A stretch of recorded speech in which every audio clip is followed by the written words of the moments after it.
Seul un regard peut créer l'univers. Christian Morgenstern. Tout peut naître d'un regard. Les sentiments, les émois, les passions, les génies et les bêtes. Il est la somme de nos expériences passées et c'est par lui qu'elles se rappellent à nous. C'est toujours l'image du souvenir qui rend nostalgique, même si les odeurs, les sons et les sensations peuvent aussi nous y plonger. Le regard nous ancre dans le réel, dans le présent. Lorsque l'on y pose notre conscience, la beauté du monde nous est révélée, tout comme sa cruauté et son lot de malheurs.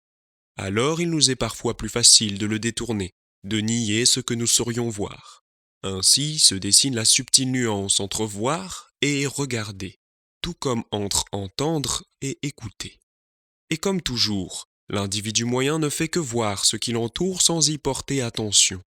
Celui qui aspire à connaître le monde et qui veut y trouver les réponses à ses questions préférera user de son regard. Il n'y a qu'à regarder la pratique barbare de la photo ou plus justement du selfie. N'étant pas doté de cette capacité à regarder, les masses extériorisent ce regard à travers la rétine de leur petite boîte métallique. Leur attention est focalisée sur la focale, perdant ainsi toute volition de sonder le paysage, préférant reproduire un cliché banal et accoutumé qui leur vaudra quelques j'aime tout au plus. Notez bien que je ne fustige en aucun cas la photographie en tant que telle, mais bien la substitution de la photo au regard.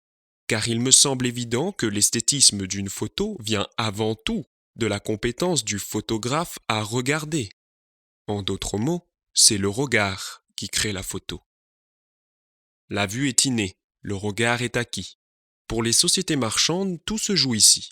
Solliciter la vue, centrale et périphérique, mais surtout, évincer le regard. Celui qui voit, désire, sciemment ou inconsciemment, de telle sorte qu'en surstimulant sa vue, la raison et la réflexion propres à celui qui a appris à regarder n'est plus. Et le voyeur entre ainsi plus rapidement dans un état de transe hypnotique, devenant alors plus à l'écoute des suggestions qui lui sont transmises. Le chasseur-cueilleur aiguise son regard pour traquer sa proie et évite d'en devenir une. Redevenons chasseurs pour ne pas se faire cueillir. Apprendre à regarder est une compétence indispensable à la survie en jungle moderne et donne au monde sa saveur et son parfum, parfois son âpreté et ses mauvaises odeurs. Et si nous aimons toujours éviter les désagréments, sachez qu'ils sont nécessaires pour trier le bon grain de l'ivraie. Évidemment, je me suis concentré sur le regard, mais il en est de même pour l'écoute. Remplacez voir par entendre et regarder par écouter. De même pour les sens olfactifs et gustatifs. Préférez la saveur au goût.